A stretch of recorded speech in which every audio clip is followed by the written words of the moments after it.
નમસ્તે મિત્રો, આ વિડીયો તાર્કિક બુદ્ધિ પર આધારિત છે।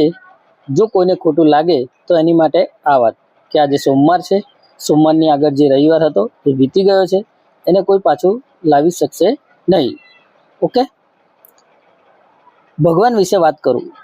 ભગવાન ખરેખર એક શબ્દ જ છે, બીજું કંઈ નહીં। બીજા યુગમાં ભગવાન કેવા હતા એ ખબર નહીં, પણ આ કલયુગમાં ભગવાન આત્મા સ્વરૂપે છે, જેને ઓળખી શકાય, જેને જોઈ શકાય અથવા અનુભવ કરી શકાય। બરાબર। સૌથી મોટા ત્રણ ભગવાનની વાત કરું, બ્રહ્મા, વિષ્ણુ અને મહેશ। આ ત્રણેય ભગવાનમાં મહાદેવ સર્વશ્રેષ્ઠ છે, કારણ કે એમણે સત્ય સમજી લીધું। બ્રહ્મા જે સફેદ ધોતી પહેરતા હતા અને હાથમાં કમંડલ રાખતા હતા। ભગવાન વિષ્ણુ જે પીળું પિત્તંબર, ગળામાં કૌતુક મણિ અને હાથમાં સુદર્શન ચક્ર રાખતા હતા। અને ભગવાન શંકર વાઘનું ચામડું, હાથમાં ડમરું અને ત્રિશૂલ રાખતા હતા।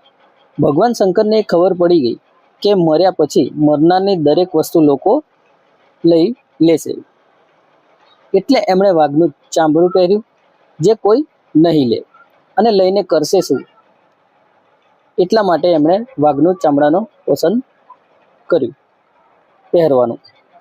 ડમરું વગાડી તે આવતા અને જતા હતા।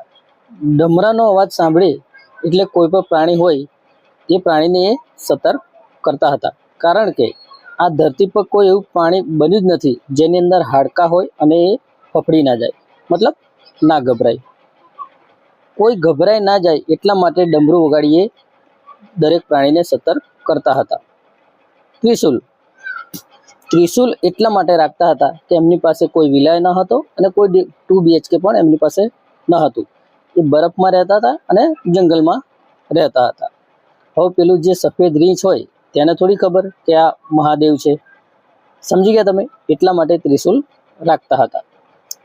જો કોઈને પણ ખોટું લાગ્યું હોય તો સોરી, પણ કહેવાનો સાચો અર્થ એ છે કે બધા માણસ અને માણસ જ હતા, પણ કામ એવા અસામાન્ય કર્યા એટલે એ ભગવાન કહેવાયા।